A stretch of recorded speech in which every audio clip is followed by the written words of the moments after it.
Today, it looks like the Golden Coast is upping the ante in law enforcement. Just a couple of more liners coming right up.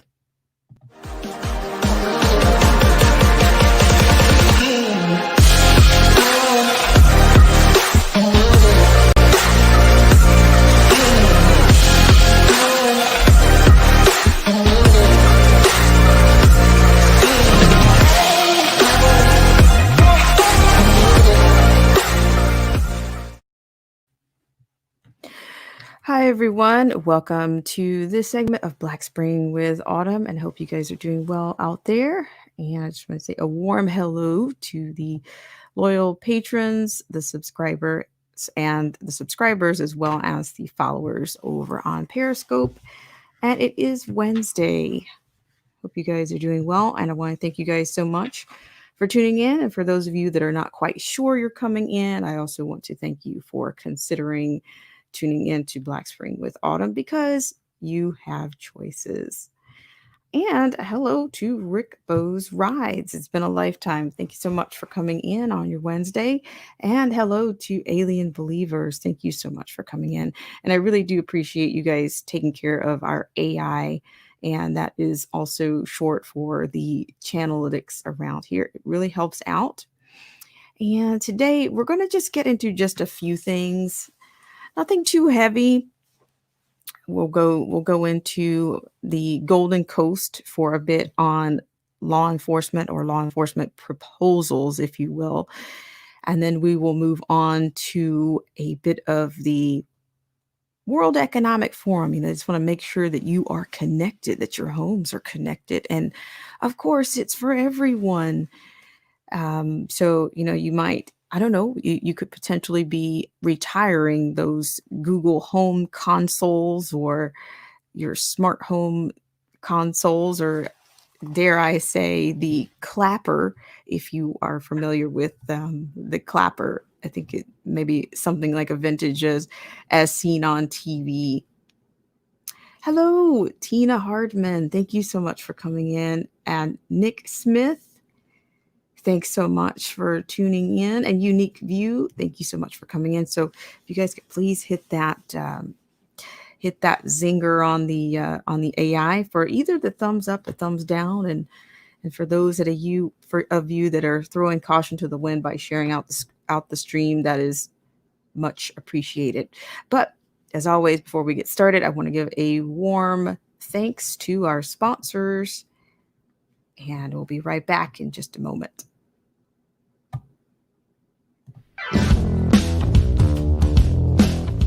This show is brought to you in part by our sponsors. Whether you're interested in health, culture, politics, scripture, automobiles, entertainment, history, and much, much more, there's something for everyone. So please check out Derek C. Williams, Killer Whale Channels, The Definition of Anarchy, Joseph Francis Burton, Chrysler Imperial H, Little Miss Goth, AZ Infidel, Cold War Jesus, Anthony Scioli, and Let the Truth Be Told. We'll be right back to the news right after this.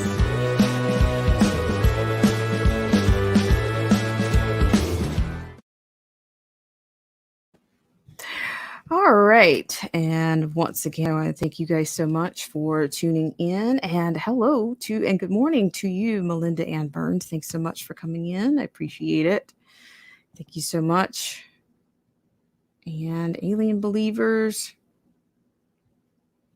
thank you so much for coming in. And so we'll go ahead and we'll get started. We'll get you in and out on your Wednesday. Once again, hope everybody is doing well out there. Oh, wow. Look who's here. It's been a lifetime. About time. How are you? How long has it been? Thank you so much for coming in. I really appreciate it. So let's get going. So I'm going to get going with our first, with a bit of our first story. And that's going to take you into law enforcement. And about time. Yeah, it's nice to see you. It's been a lifetime. Hope you're doing well out there, and hopefully we can get reconnected around here. For those of you that haven't been in for a while, I really appreciate you. Nice to see you again, as always. So what we're going to do first is we're going to take you over to, we have a liner coming out of the Sacramento Bee. And I did start this off with a bit of a frame, with a bit of a tone that, the Golden Coast, e.g. California, will not be out.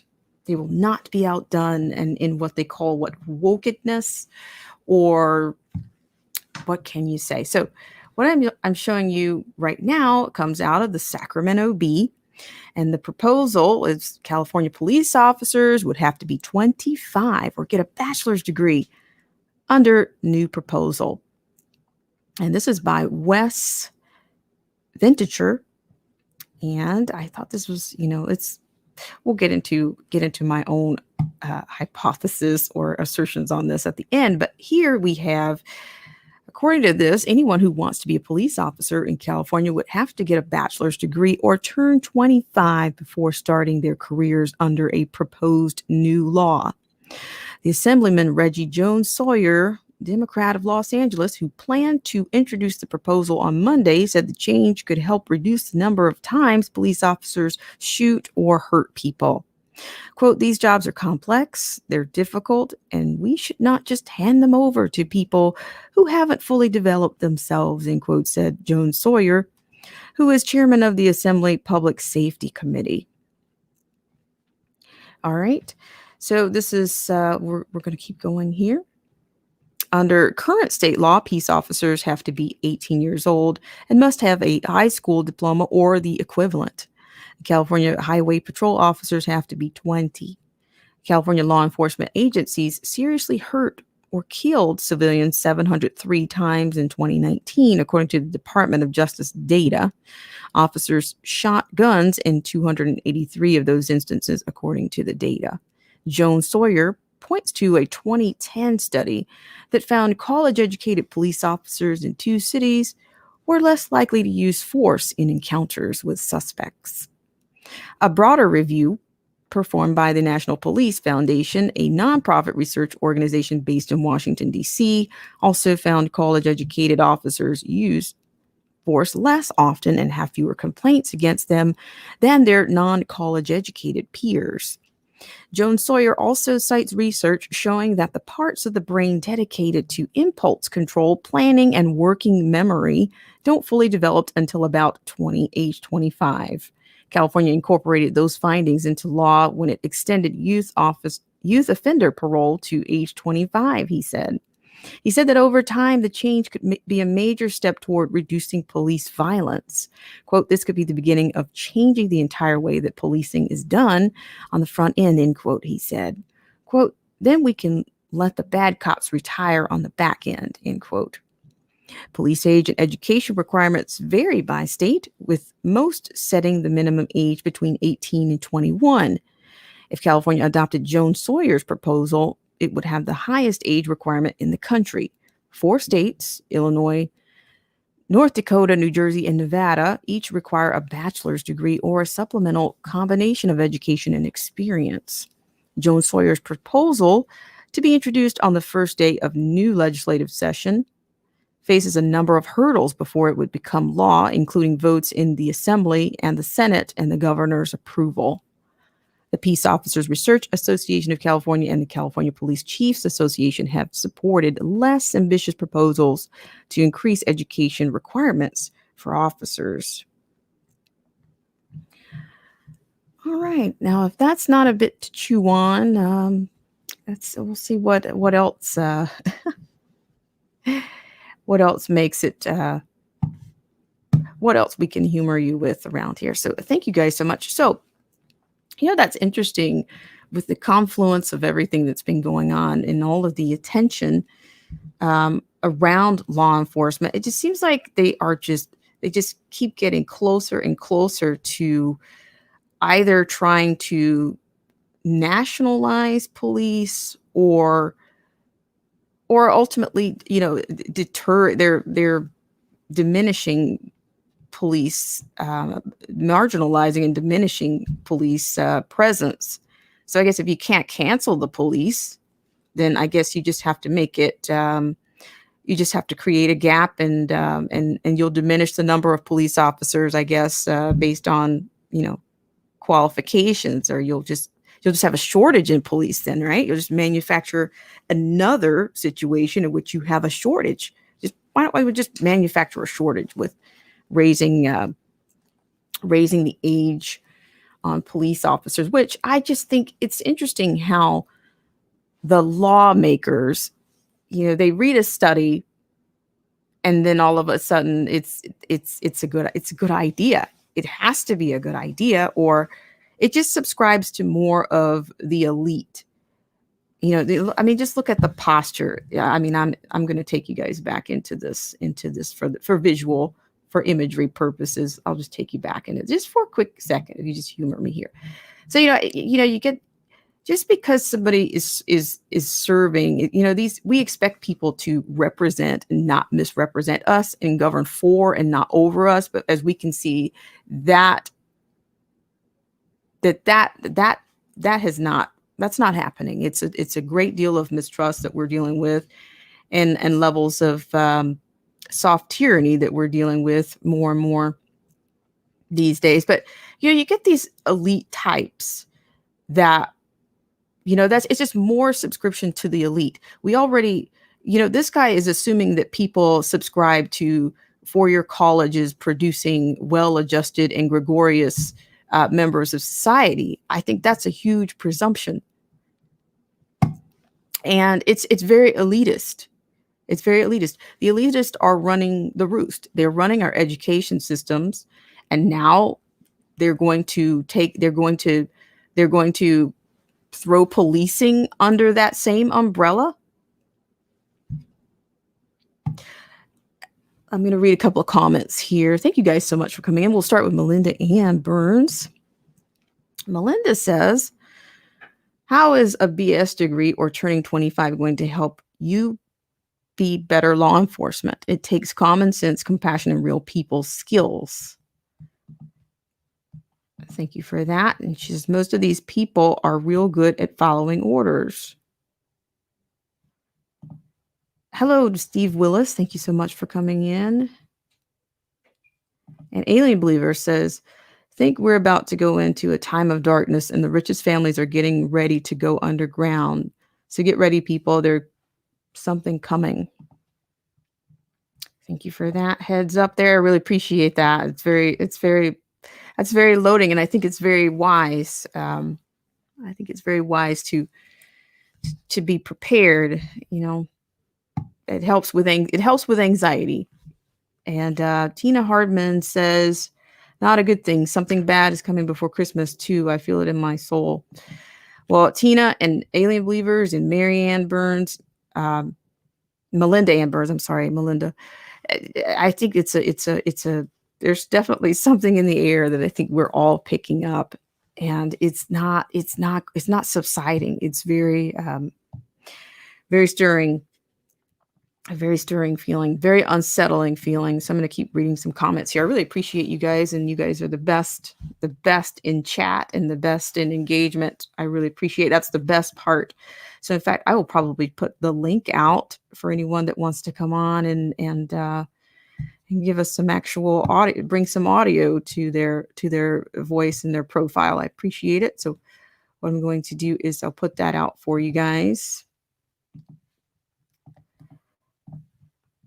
Okay, I'm going to read a couple more. If you guys don't mind, I'm going to read a couple more. And about time. This is college is a choke of holes. College of choke holes. Lol. I think just too much police civilian interaction for petty reasons. And let's see, I skipped something here. Sorry guys, I'm going back here. About time live stream says, I agree, Tina, my feelings are January. And Alien Believer says, we will all know by Jan. Yeah, you guys are, I think we're all on this, we're all picking up some of the same kinds of vibes. And I don't think that's I think it's relevant. I really do.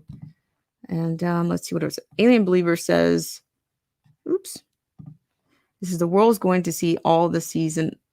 The world's going to see all going going to all see the season of the Lord is here. And yes, Tina Hardman, I'm absolutely, I know where you're coming from. It's like I said, it's very disturbing. There's a, I don't want to call it a tension, but there's a thick something that you can't pass. It's not smooth. It's like, it's not, I don't want to go into aviation, but the air is not smooth. It's not smooth, a smooth flow of vibes that are happening here. I thank you guys so much for tuning in. But yes, I find it interesting that they just keep people hanging on to, they just keep making the society cling to what the elite says. You have to be PC to speak up in their forums. You've got to handle everybody with a special kind of a specific kind of glove, even if it negates the rights of the last person that you claim that you were looking out for.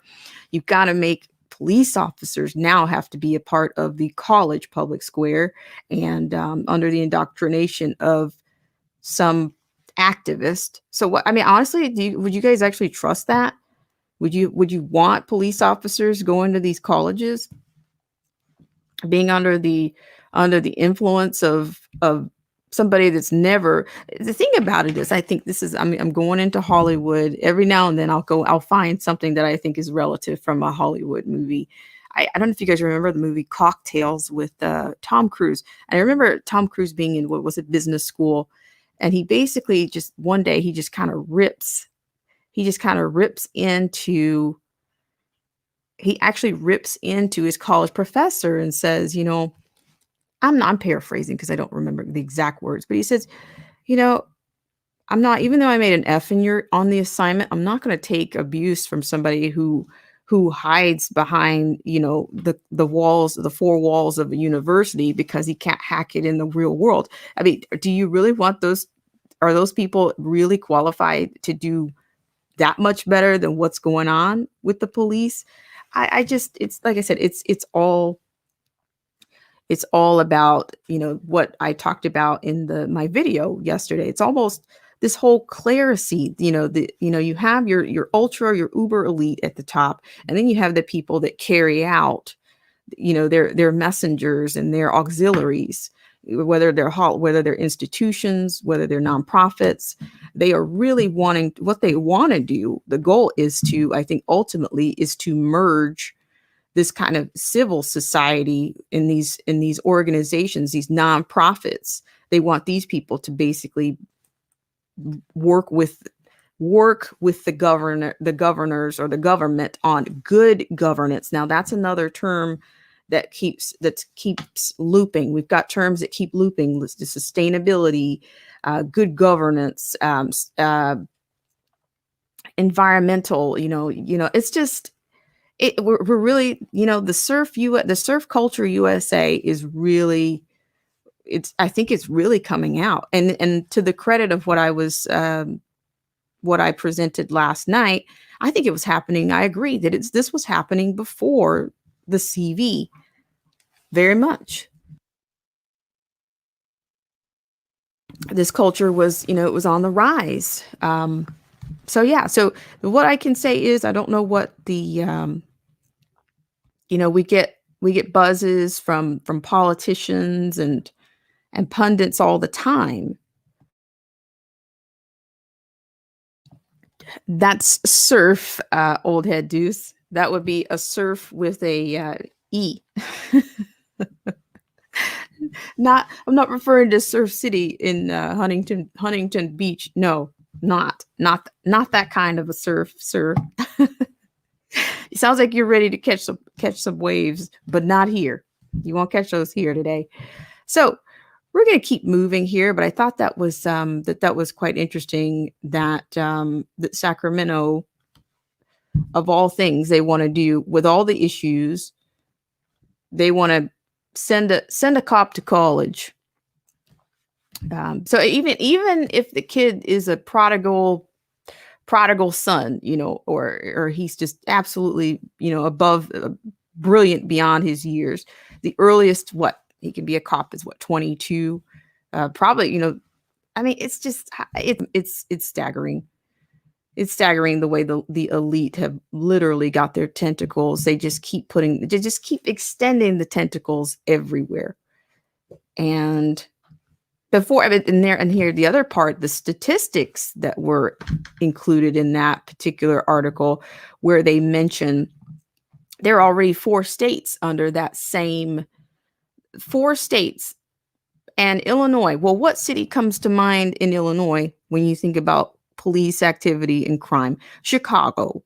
So I guess it's real effective to have 4 states already, Illinois, North Dakota, New Jersey, and Nevada, requiring bachelor's degrees and supplemental education and experience. So I guess you're probably going to have why stop there? So why not say, okay, well, you also need to it'll be a double major, right?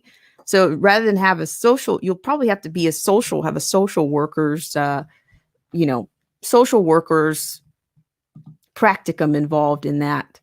I tell you, academia is it's really out of control. And the thing about the elite tone or rhetoric, most people don't realize that they parrot elite talking points, and they parrot elitism as well. I think that's a term, for the word salad, elitism all the time. I think they carry and toe the elite lines all of the time. And they just don't realize that that's what they're doing. So, I mean, can you imagine, I can't imagine, but we have to start imagining these things. So yes, you'll need to have a 4-year degree and probably have worked be a social worker. And who knows what else you might have to do. All right. So I'm going to have a comment here. We have Alien Believers who says Terminator police are being unloaded in California from armed forces with dog-sized robots the size of tanks, happening now in California, New York. Wow, Alien Believers. I'd love to hear more on that. That's interesting. And it does sound like sci-fi. We're entering, we're at a point of no return. And yes, just please look it up. Robotic police dogs the size of a tank. I will do. Thank you for that. All right, so I'm going to keep you guys going here. I do think did I put the link into the stream already? I'm not sure if I did, but I will put it there again. Make sure you guys have an opportunity. Okay, so there you go. You have a StreamYard link. I will give you your 3 to 4 minutes. I added some time, 3 to 4 minutes if you want to come up, and and About Time is here. About Time. It's nice to see you around here. You'll have to get your stripes going again here. So just give me just 1 second. All right, we're going to go on to another liner here. And we're going to take that particular liner. I'm going to jump into the Bell's palsy from the CV cocktail, courtesy of Pfizer. So let's go right there. And that's going to come from the Gateway Pundit. And before we go there, I will have a word from Tina Hardman. Says they will never be for us. They are greedy, power hungry. We need to fire all of them and govern ourselves.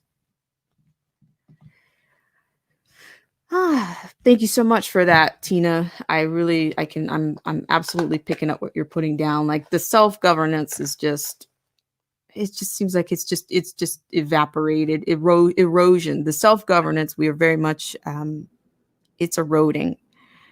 And I don't know how to pull it back. I don't know how we can. I don't know. A reform, I'm not proposing any form of, I'm not a Marxist, no, but I do think that there's got to be a better way. It's got to be a better way. All right, so with that, we're going to go on to the 4 volunteers who took the Pfizer's mocktail and they developed Bell's palsy. The FDA denies the temporary facial paralysis caused by the shot. Now, this is by Joe Hoft, and I'm going to be sharing that with you guys on the screen here. So thank you guys so much for tuning in. And you know what? They might try to yank this down, but we're going to do what we do around here. As Nancy Pelosi says, people do what they do. And that's what we do around here. We do what we do. We'll do what we do. All right. So what you see before you, and this is coming from the Gateway Pundit. And once again, the account is of 4 volunteers who took the Pfizer mocktail and developed Bell's palsy. And of course, there's a denial. So this is breaking news. The Daily Mail reports that at least 4 individuals contracted Bell's palsy after taking the Pfizer's mocktail.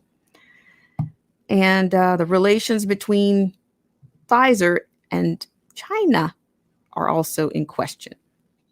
All right. According to this, the vaccine business is big money for Big Pharma, the large corporations that benefit from production of vaccines. This was summarized by Bobby Kennedy Jr. months ago as he listed the protections these companies receive from the U.S. government, similar in manner to big tech is protected.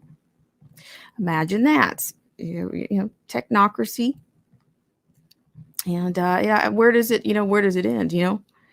And let's see, we might even have a clip from that. But I'm gonna keep going with this one. Okay, so according to this, there's a list of side effects from the mocktail, and they've been previously reported. But this morning, the Daily Mail reports that recent cases of Bell's palsy developed from the Pfizer trial. Okay, so the 4 people who got the mocktail in the firm's trial developed Bell's palsy, a form of temporary facial paralysis, according to the U.S. regulators' report on the shot. The Food and Drug Administration, FDA regulators, said that there wasn't any clear way that the mocktail caused Bell's palsy, but warned that doctors should watch for the alarming side effect. And Pfizer should continue to keep tabs on how many people it strikes. This is no one knows what exactly causes Bell's palsy, which resolves on its own most of the time. On November 13th, MSM reported on Pfizer's progress. The American drug maker Pfizer Inc. and German biotechnology firm BioNTech SE announced this week that its mocktail appears more than 90% effective in stopping the mocktail infections, the CV infections. The preliminary finding. Sorry about that. Sorry for that, guys. So the preliminary findings spurred a global stock rally and put the companies at the head of the pack in the race for the mocktail. At around the same time, China saw the final stage trial of one of its top mocktail candidates halted in Brazil due to a serious adverse event. While Brazil reversed its decision in less than 48 hours, the episode underscored the fraught geopolitical tensions around the mocktail development. Last month, President Jair Bolsonaro said China lacks credibility and people wouldn't feel safe with the jab due to its origin. What was not mentioned in the report above was that Pfizer had signed an agreement in August with Gilead. Okay, according to this, Pfizer Inc. today announced a multi-year agreement with Gilead Sciences Incorporated to manufacture and supply Gilead's investigational antiviral remdesivir as one of multiple external manufacturing organizations supporting efforts to scale up supply of the investigational treatment for the CV-19.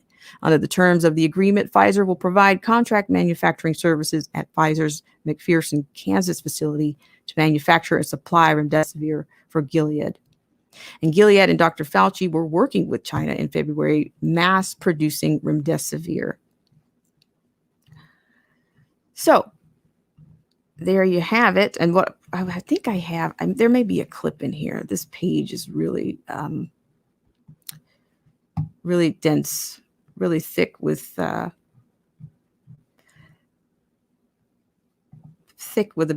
bit much. So if I get an actual clip on that, I'll bring it back to you.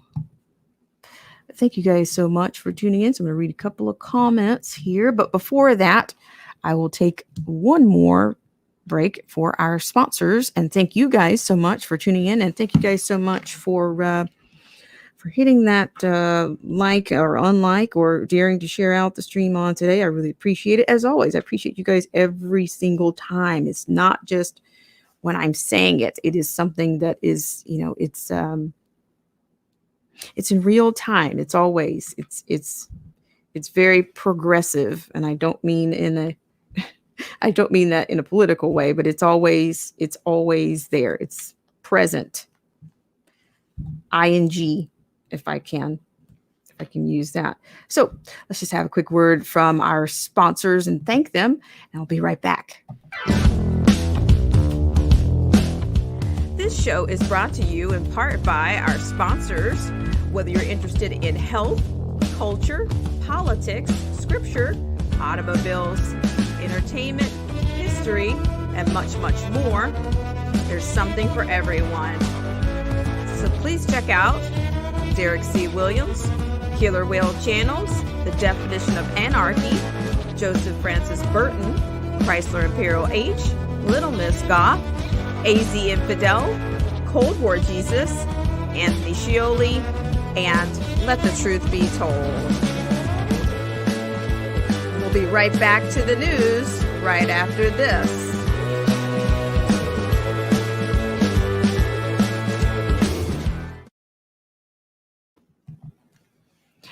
All right, guys, thank you so much for tuning in. So I'm going to take a couple of comments from you guys. Hello, Information Man Show. Thank you so much for coming in. It's nice to see you here. Really appreciate it. And About Time has a lot to say, per usual. About Time, if you feel up to the challenge, you can grab that link anytime. Don't hold it all in. Don't hog it. Don't let the chat have all the fun. Thank you so much. And I'm going to read a comment here from Tina Hardman that says, "Did you know that the Gates family has never been vaccinated, but the vaccines are good for us? And most of these companies coming out with the mocktails cannot be sued for any side effects or deaths." Yes, I do believe that, if I'm not mistaken, that there is a no liability clause. I mean, maybe one day we'll get into that, but I think I've heard that in this instance.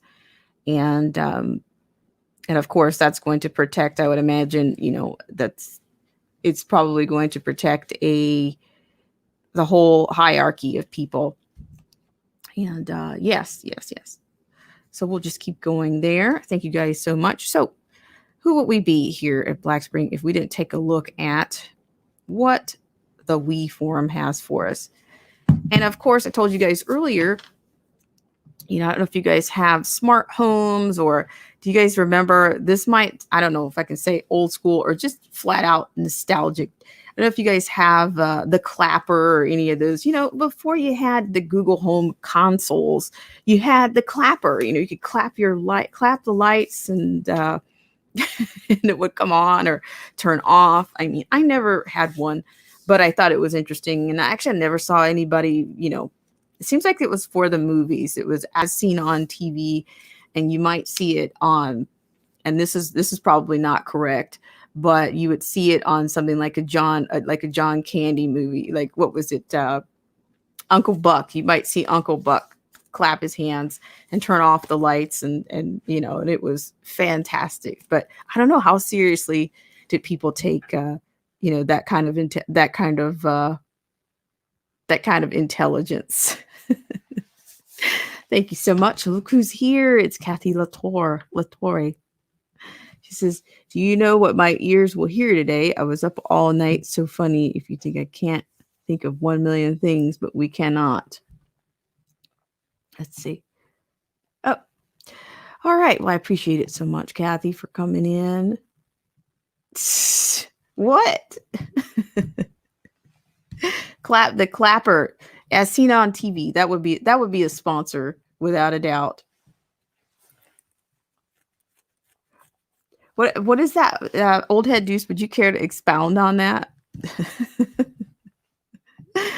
Thank you so much, guys. I really appreciate it. So we're going to go on over to the World Economic Forum and see what they think we should do now. You can't make this stuff up. So I don't. I don't. I can't make the stuff up, but the people over at the World Economic Forum, they do a pretty good job of creating their own, creating a universe that they think works for everybody. So we're going to go over to the World Economic Forum and we're going to see how we can make your home a lot smarter, and how the government thinks it's going to be the best thing. All right. So according to this, another part of the agenda is how to ensure that connected homes are for everyone. You got to get that. You got to make it for everyone. And it's the government's responsibility to make you understand. We consumers have a lot of power, and I think that's a revolution in itself. I don't know if you're out here buying, this is a digression and I'll make it quick. If you're out here buying, what is it, the PlayStations for what, $500, maybe you could refrain from that. I don't know. It's because, the elite and these top 5 companies, they're coming out big and they're widening the gap.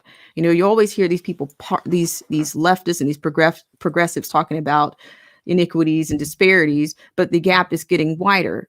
Your brick and mortar stores are going down in flames, and the digitization, the Amazon types, those companies are just getting, they've got a beat. They've got the drop on consumers, and they're ready to rewrite what it means to have.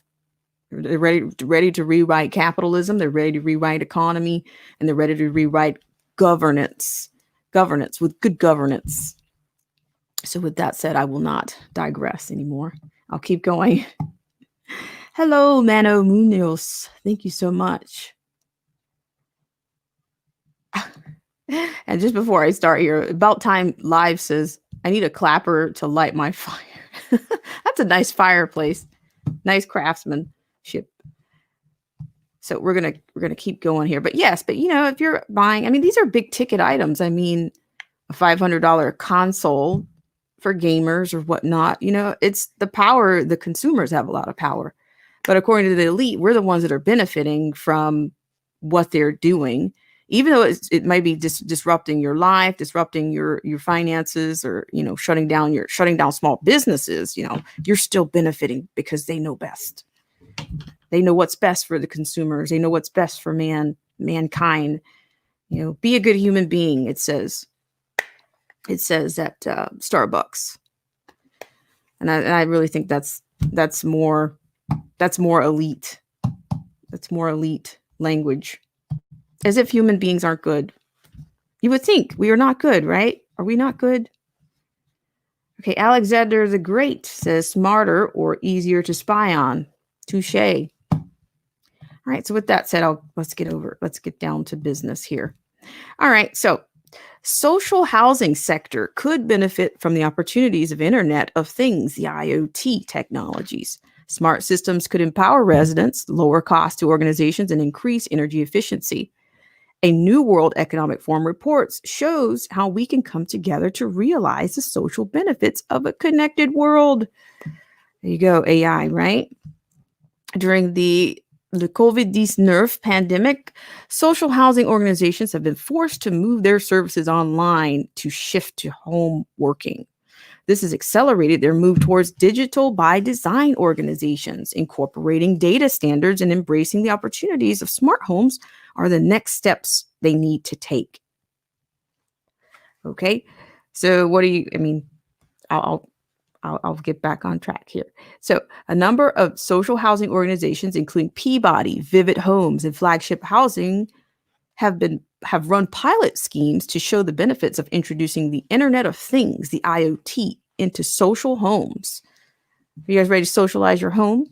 These trials have been revealed These trials have revealed the significant benefits of individual IoT technology on residents' lives as well as the business bottom line. According to the World Economic Forum's newly released State of the Connected World report, the ability of these connected devices and systems to fairly benefit and protect society was highlighted as top priority for governments and business around the globe. So you see a little diagram here. You got your smart appliances, security, home entertainment, comfort and lighting, control, connectivity, energy management.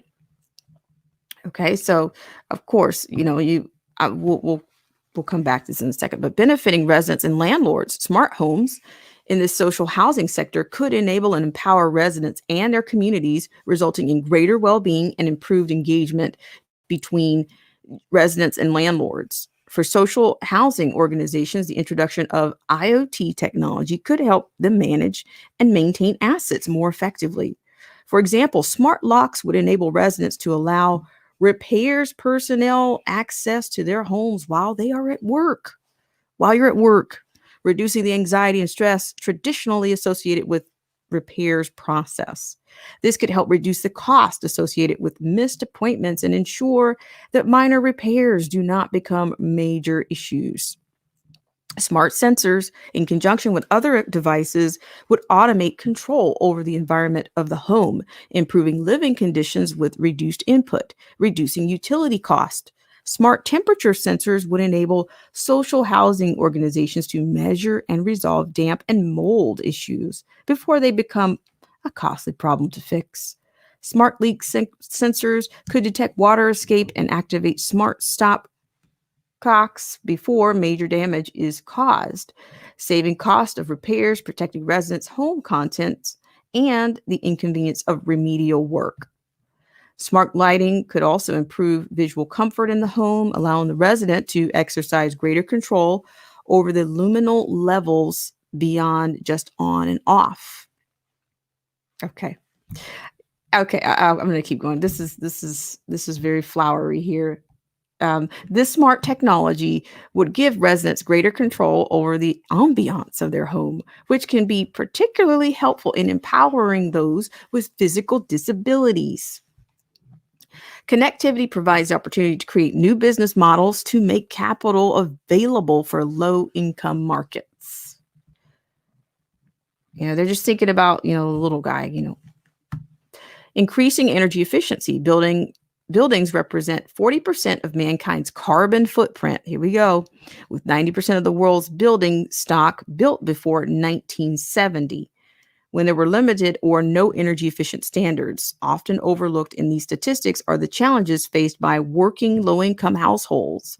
As cities grow larger and competition for space increases, low-income families are often pushed to live in the city's lowest quality and poorest weatherized building stock.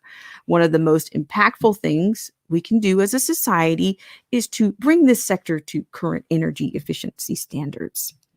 Smart homes can help reduce the carbon footprint. For example, smart thermostats can potentially offer residents around 20% savings on their energy bills by ensuring their homes are only heated when needed. A smart thermostat pilot rolled out to 493 properties in the UK could save £600,000 in energy bills over the next 10 years, along with 1.82 tons of CO2 per year. For social housing organizations, the move towards net carbon zero is critical, both for development programs as well as their existing assets.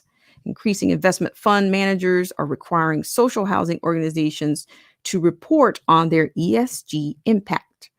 Their smart social home will help them to demonstrate their environmental commitment.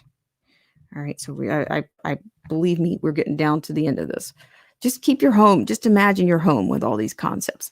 Enabling business models, connectivity provides the opportunity to create new business models to make capital available for low-income markets. Businesses that have access to the digital footprint of the household can be more profitable.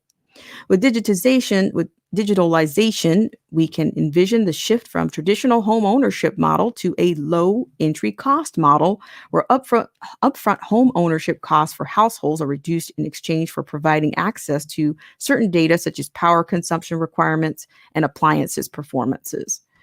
We can also envision the shift from traditional lease model to as a service model where housing organizations bundle rent, energy use, maintenance, and internet other costs into a monthly fee for properly managing all aspects of a household. In this way, service providers are motivated to keep costs low to increase their margins and stay competitive.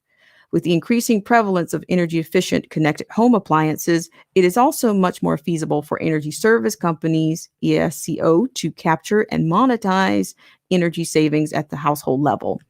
In subsidized housing, the companies could receive additional government guaranteed revenues. This would mean low-income individuals or low-income households could avoid the initial high-cost investment for energy-efficient upgrades through the usage fees that spread the cost over time, which would accelerate the retirement of old and poor-performing appliance stock. So here they provide you with a model here in which, you can break down, this is based on the UK standards, I presume this is. But you're going to get a smart home, right? This is the framework of even the smart cities is going to be the next thing. They've already been talking about the smart cities at the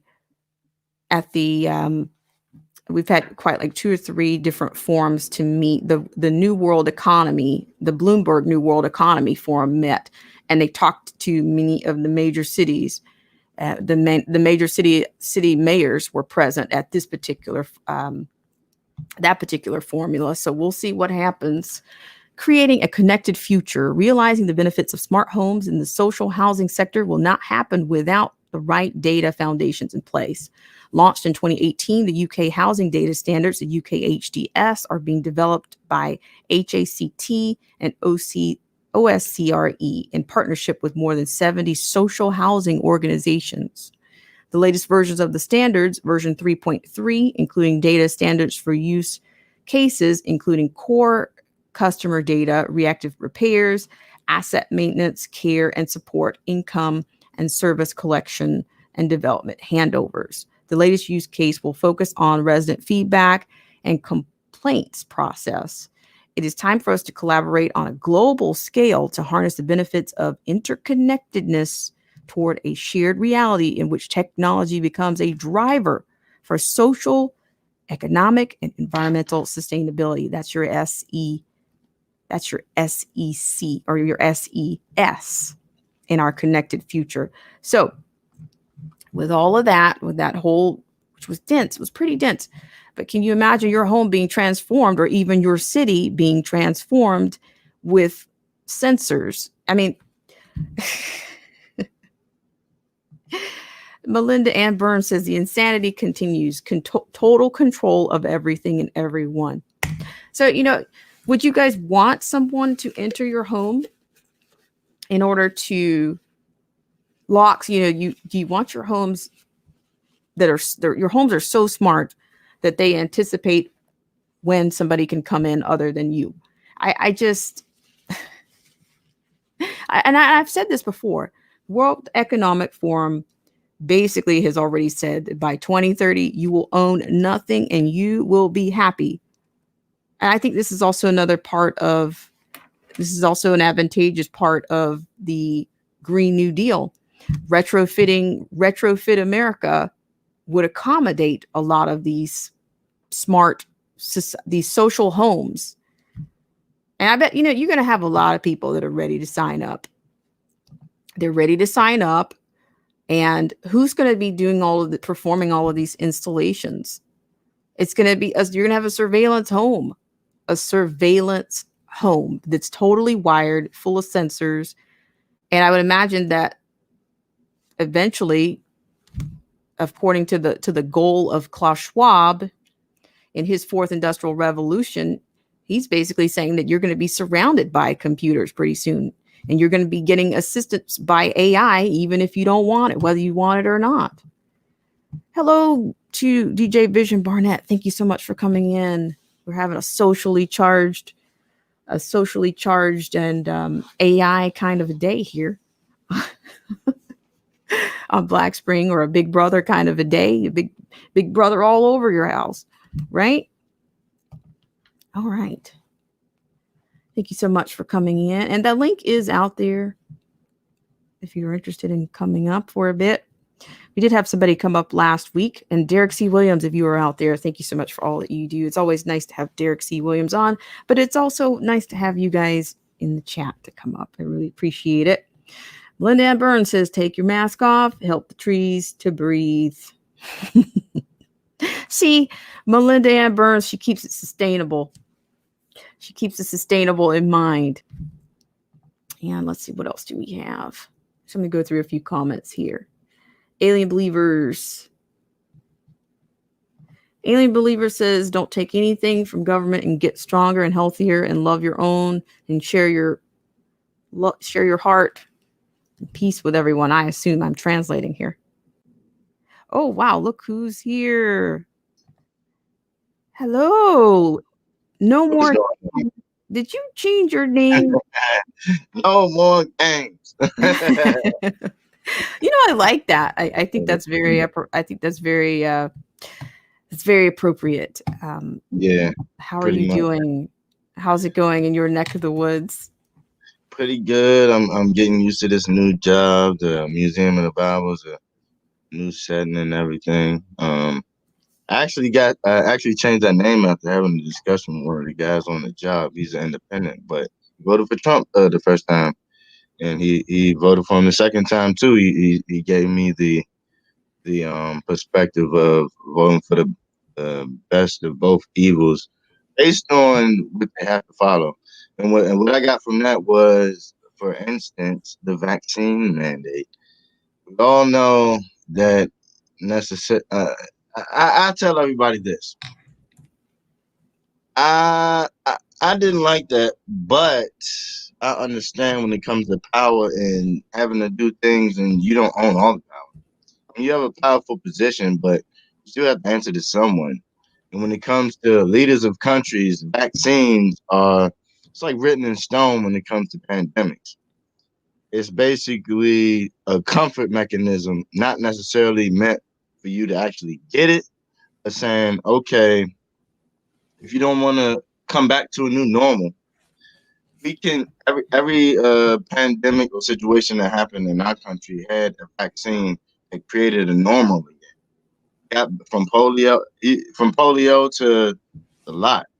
So in my estimate, he was basically just following the trend, and I still didn't agree with it though. But it is what it is. It's almost like what an administration or a job has to do, even though you don't necessarily follow the rules. Everybody has to wear a mask at my job, but when we're in the office, we take them off. So it's like, we have to sign a paper saying at least 15 questions that we haven't been here, we haven't been there, we're not contracting COVID to anybody. And then we have to turn it into the building administration every time we enter the building. That's how my job works. So, but regardless, we all take the mask off once we're in the office.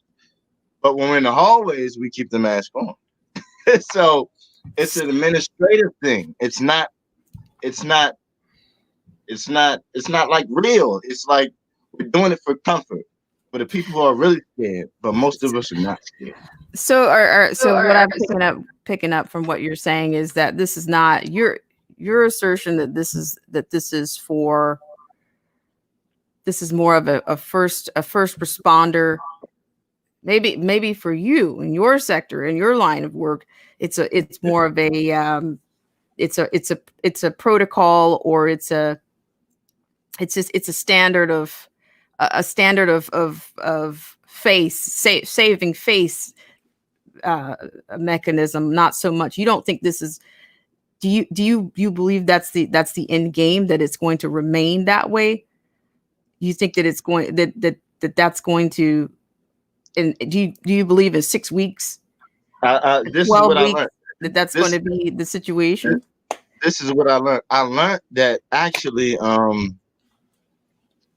the signs of this, there are subliminal messages that have been brought to Republicans that have been advertised since at least the 70s, based on, I didn't even know this, but based on cleanliness of Republican males, to be specific, cleanliness.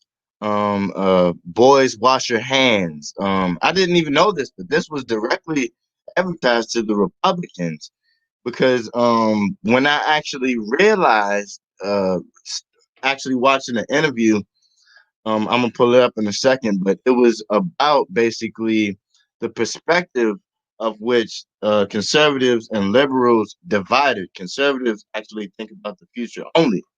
Republicans think of the here and now, and preserving past positive things.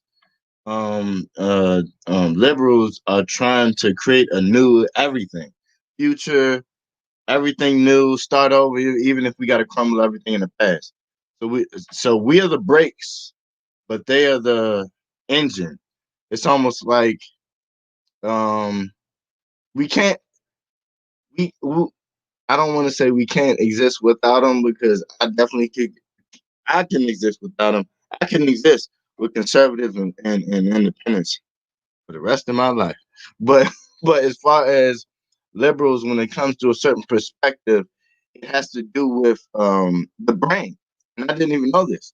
It's based on acknowledgments and self acknowledgments throughout the day, whether it's your Instagram, whether it's your social construct, how you communicate with everybody. They create movements based on social constructs. Starting, we create movement based on family from the inward. They create movements from outward.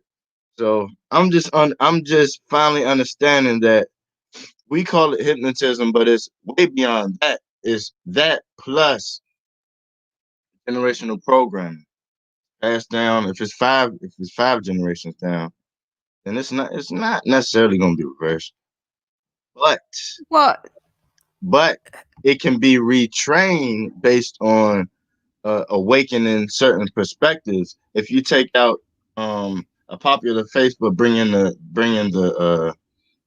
laws and the it, if you bring in laws and certain actions and remove the face, sometimes they'll go with a conservative perspective. But as soon as you bring in the face, they'll go, "Oh, dang, nah, I don't like that perspective." It's a training mechanism. You know what I'm saying? I mean, I think I'm picking up what you're putting down here. I mean, I'm thinking, we have two different visions, and that's not going to go away. But but you can't, and I do agree. I can see that. I do believe that. I do believe that more people on the left seem to look out. They look more outward for, I don't know if I want to say inspiration, or even, to me, accountability, rather than put accountability on themselves or take responsibility on themselves. They're looking for somebody out here. Oh, let me see what else is in my sphere that influenced or caused me. Somebody had to cause me. I didn't have anything to do. My actions didn't contribute to the circumstances. But I will say, I think even more on the right, that they tend to look within. What can I do, and what can I do, or what could I have done to mitigate it, or made this much more, or wreaked less havoc, or had less less damage. So yeah, I can see that. But I'm saying that I do believe that this, we on here, we're referring to the V, to the CV-19, and as well, I call it No the more pandemic, games. and the mocktail, No more the mocktail. games. Yeah. And so yeah, I can see that, but I just don't think this is going away. I don't think that the grips of the elite, that's not going away. It's not going to go away with a mask. It's not going, even with a mocktail. I'm not convinced that it's going to go away. And it looks like I have somebody else here. It looks like About Time is here, so I'm going to bring him up. Okay. And, okay, so we'll just pause here for a second. Hello, About Time. How you guys doing? How you been? All right, all right. All We're right, all hanging right, all right. around. I'm hanging around. Yeah, you didn't Long go time anywhere. no That's see. good. Long time no see. It's more like holding on. We're holding on, and Yeah. Yeah. so I don't know.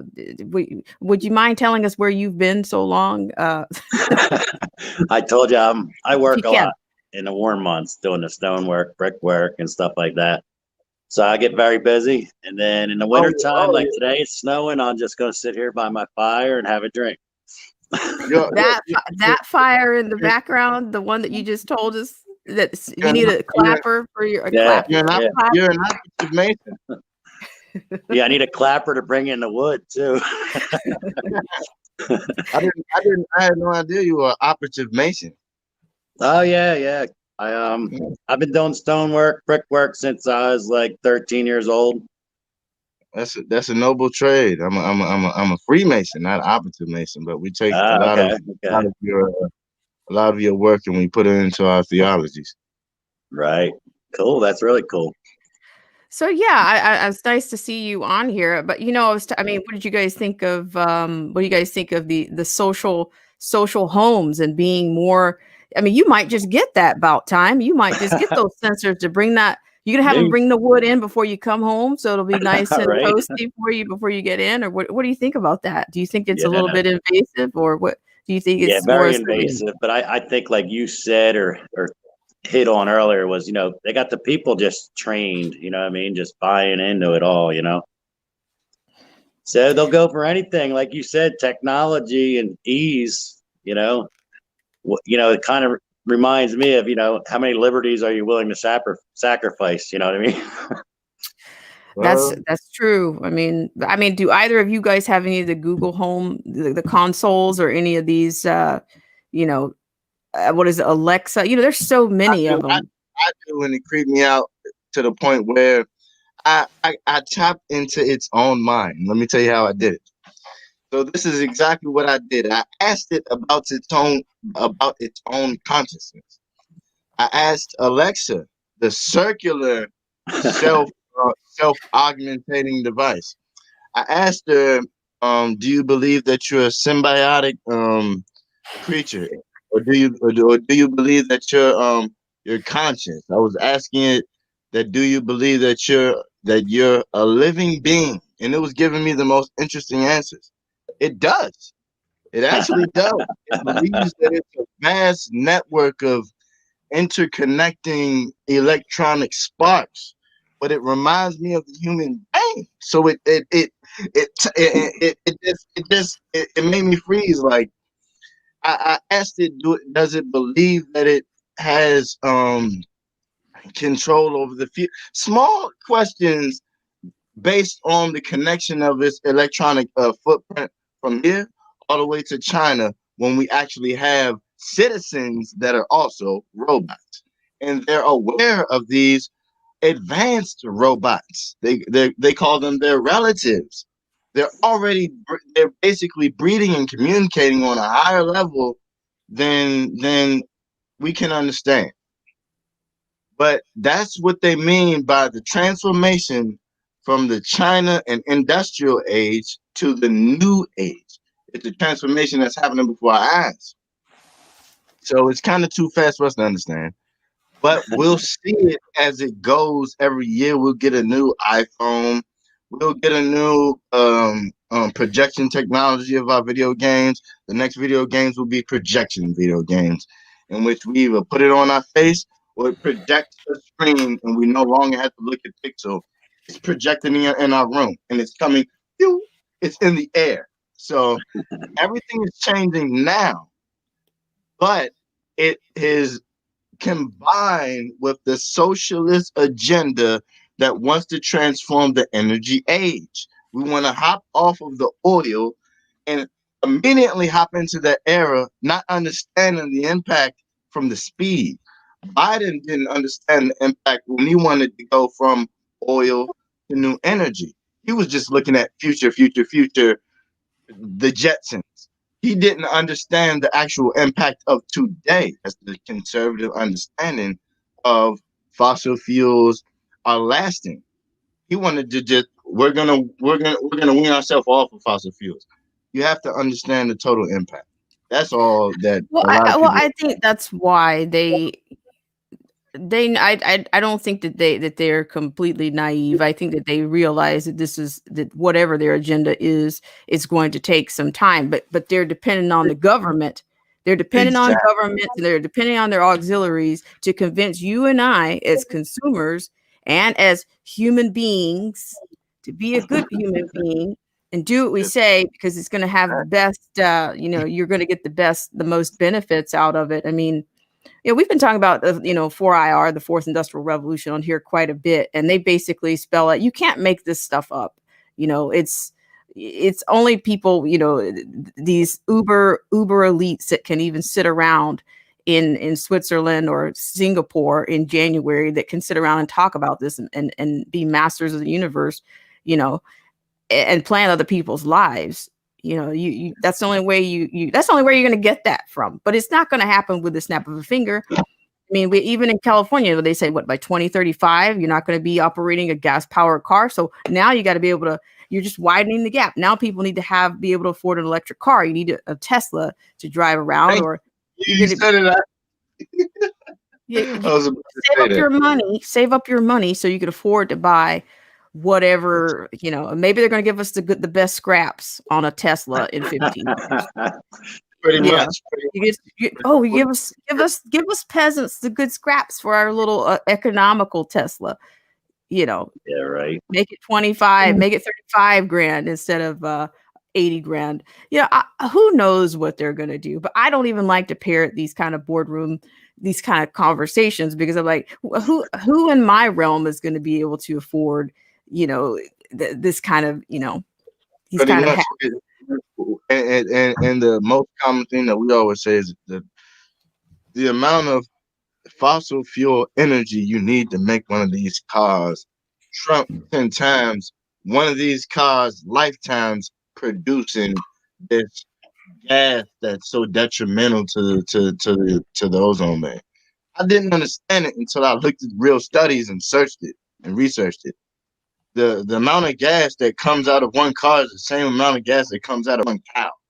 So if that's the truth, then cows are killing the ozone layer the same amount as cars are killing the ozone layer. So I thought they were getting rid of cows. Weren't they getting rid of cows? Well, as the saying goes, AOC has a plan. The Green New Deal. Oh yeah. So things are moving at a pretty weird pace, but I definitely got a question. What do you both guys see going on in as far as technology from 20 years from now? How do you see this situation going down? Like, can you really see it, or can you just not see it because it's too far ahead? Like, well, about time you can take it. You can take that one first. Yeah, vision. I have no vision on that. I think things are gonna go real bad way before then, and kind of like maybe call it doomsday kind of stuff. Maybe World War III. I think that technology is gonna get real kicked in the butt, and so is population. You know what I mean? Self-destruct. Across the world. That's my opinion. Not trying to fearmonger. Just you ask my vision. That's my vision. You believe that we're gonna hit a social credit program based on vaccines and all that stuff? Sure. I mean, I would buy into that. I would definitely think that's in a plan. Out of convenience for them and for us, but really reality is control. Well, here's I can see that.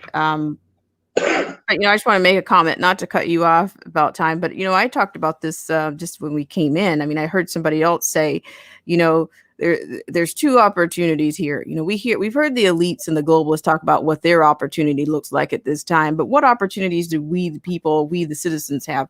Well, if we could all maybe just stop the shopping lust, stop the stop the buying, the consumer lust long enough to kind of reclaim, some of the, just let them know that the power still belongs to we, the people. But, you have people that are going to go out here. They just got to go out here and buy a $500 PlayStation console. They know that people are hooked on these products. So Right. it's kind of like there's carrots everywhere right now. You got the mocktail carrot hanging around. Oh, you want your stimulus? Come and get this mocktail if you want it. Oh, you want to be able to keep buying your kids these expensive. Oh, we'll make it we'll make it affordable so you can, but we just can't come off of the, we crave technology right now. We crave these products. So it also kind of makes us, to me, that makes us a slave to, as consumers. We're kind of being used in a couple of different ways here. We can't come off. We just can't stop buying some of these things and putting the brick and mortar businesses out, because look at it. Amazon, a lot of these people are swelling.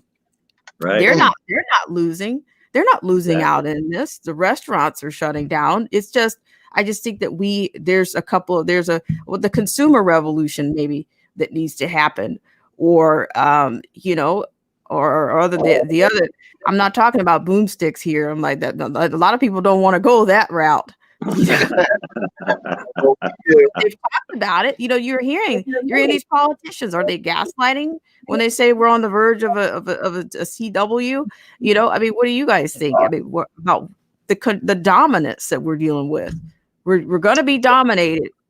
Well, AOC said it out loud, and she's honest, and I'll only give her that. I will only give her that. She's honest about her destruction for the country. But she literally said it will be war for anybody who supports our president, or anybody who did support the president. They already are creating a blacklist. They're trying to tie the blacklist to your jobs to your careers to your political affiliations, that are gonna mail you and blacklist you out of your sector of your job. So this means war, is what she said.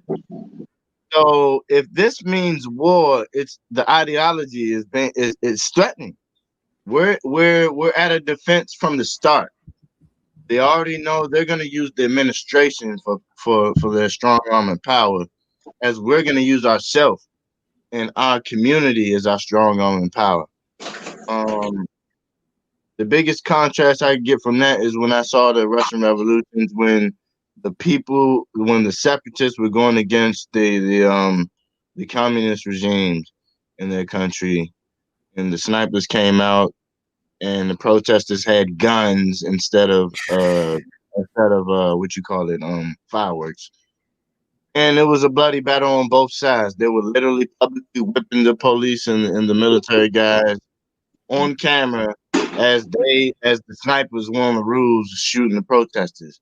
So unless they understand how deep things could get when it comes to a bloody revolution and true war, when they scream these words because it's cute, Ocasio-Cortez, then it's like you don't understand it till it hits your home, unless you want to be naive about it and you never had to deal with a situation like that.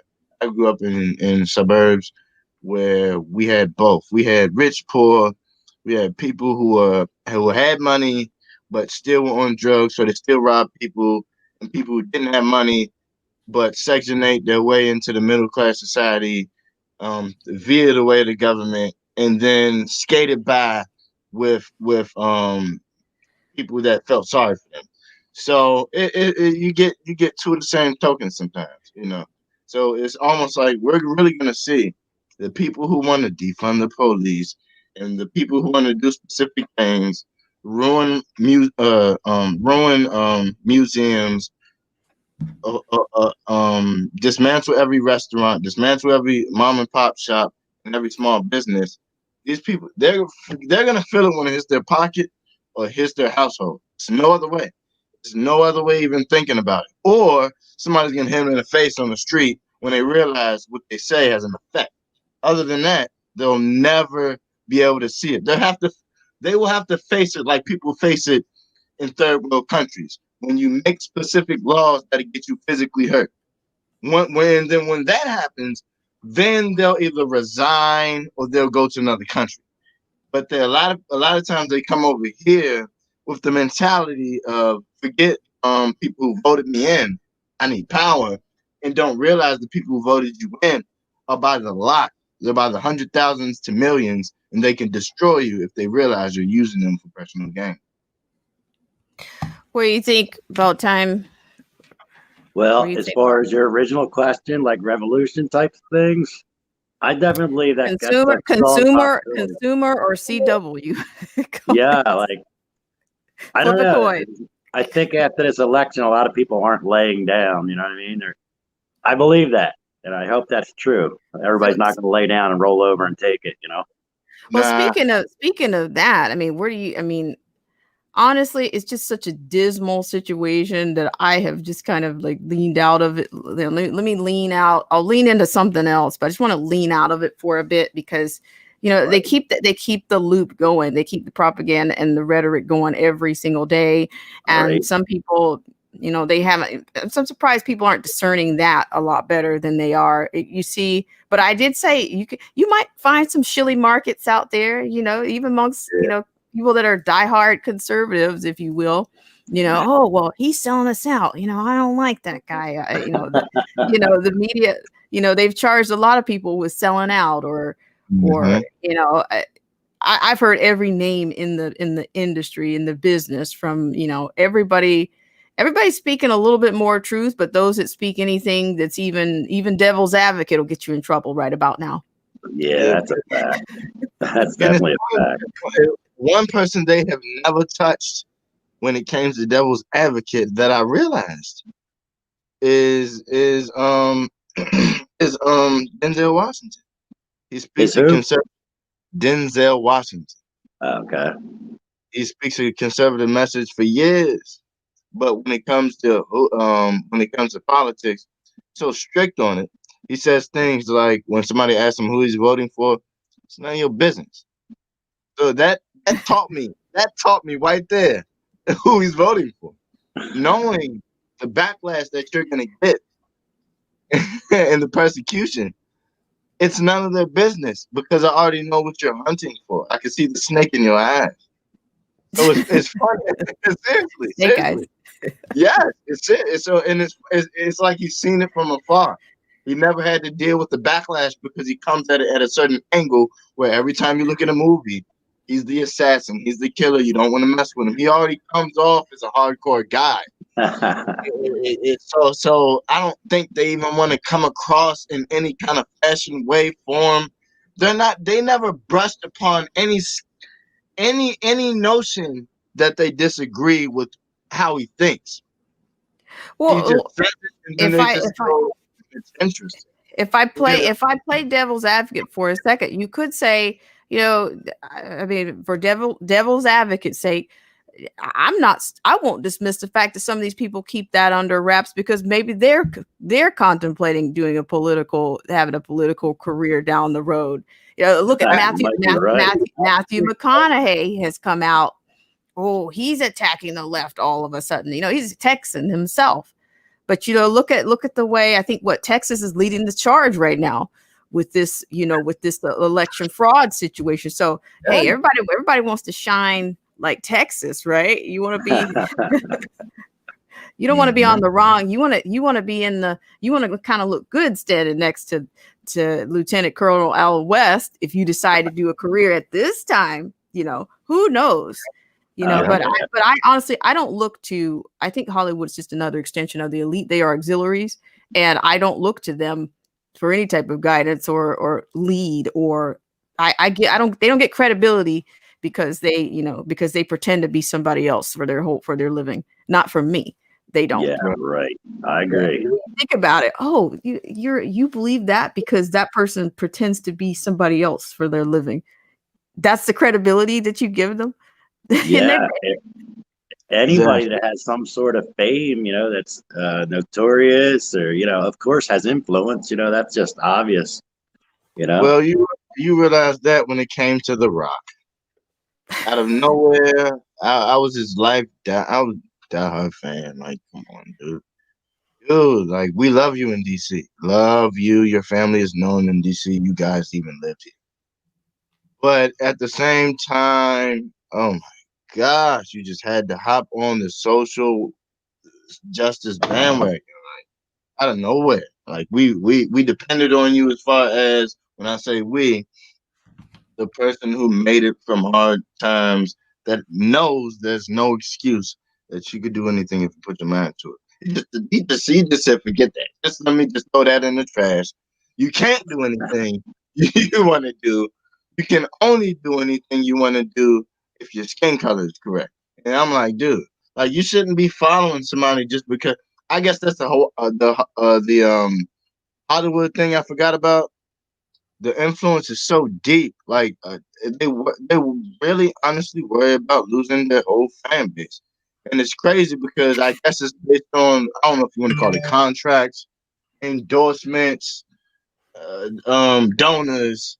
I know donors are a big thing because I work at a museum and it's the most expensive privately donated museum that has millions and millions of dollars into it, and it has so many executives. And if I don't know their names, I don't have a job. And I'm security, literally. If I don't literally know their names, they literally test us before we in roll call.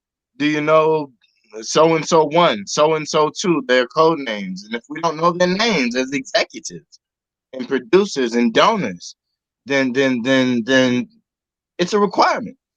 After a certain amount of years, you have to know these guys' names. And this is how the elite works. They're clothed with a different world and a different reality. They drive around in Porsches, and everybody has to know our names. It's literally a different world. Security cannot check him for COVID, or he'll lose his job tonight. Literally, like he can't. I can't warn him if he has a gun. I can't do nothing. Nothing. If I do anything that normal human beings are required to do, I'm fired.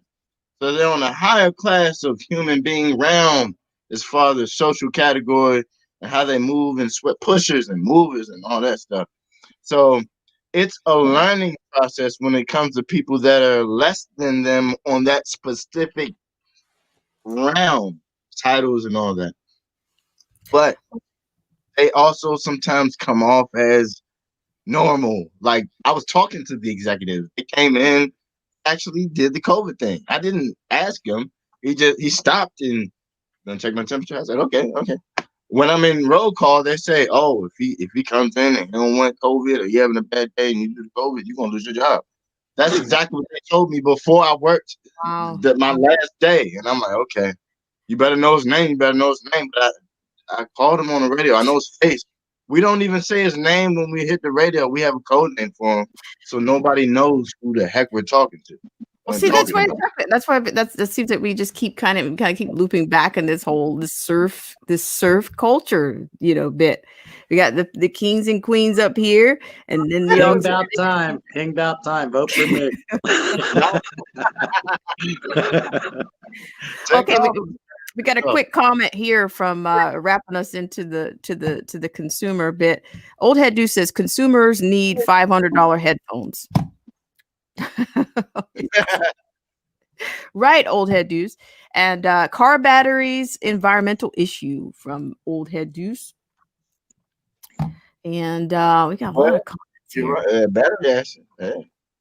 And then Steve Willis says electric cars require recharging. That is energy consumed plus friction, not to mention the energy required to build them. That's exactly what I was talking about. Right. It takes so much fossil fuel to even build them. But you know what? This is the thing that I learned from someone else. This is like some people are incredibly great, excellent about talking about things that they have absolutely no idea about. They were associating a certain president. They associated a certain president with that same theory that that president, he was really great at talking about things and he had no idea about industry. He had no idea what he's talking about. But it sounds good. It sounds good. So people will listen to it. Does anybody know the president that they created the monopoly hat after? That tall hat. Does anybody?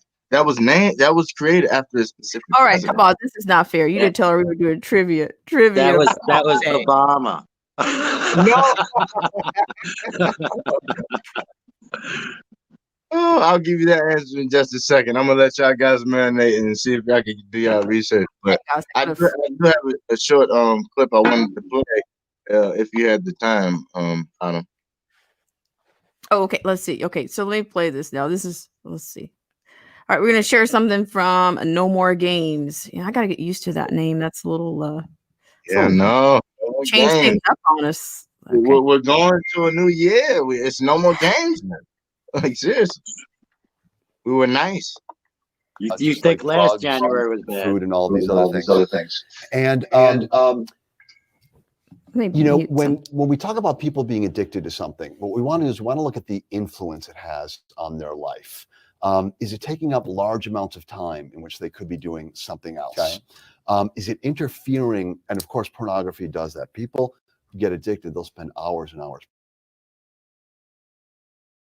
An 18-year-old think about it. So because they think it's even a bigger problem, sometimes they even get more obsessed about it. And in their mind, they think it's going to be terrible for them versus not even paying attention to something a little bit, just kind of telling them to, you listen, it is something you got to be careful with. And then eventually it phases out. My dad, I would tell my dad about my kid. I'd say, you know what, Dad, I'm having a big problem with my son right now, my first son. He says, what is the problem? I said, you know, you realize he's doing, you know, he wouldn't pick up after his stuff the other day. It's just really, says, he's 1.5 years. What are you talking about? And so then he got 2.5 years old. I had a different problem. I'm like, I don't know. I'm concerned because, you know, when I tell him what to do, you know, he's just synagogue or the mosque. These days, it's much more of a choice. A lot of people choose to do it though.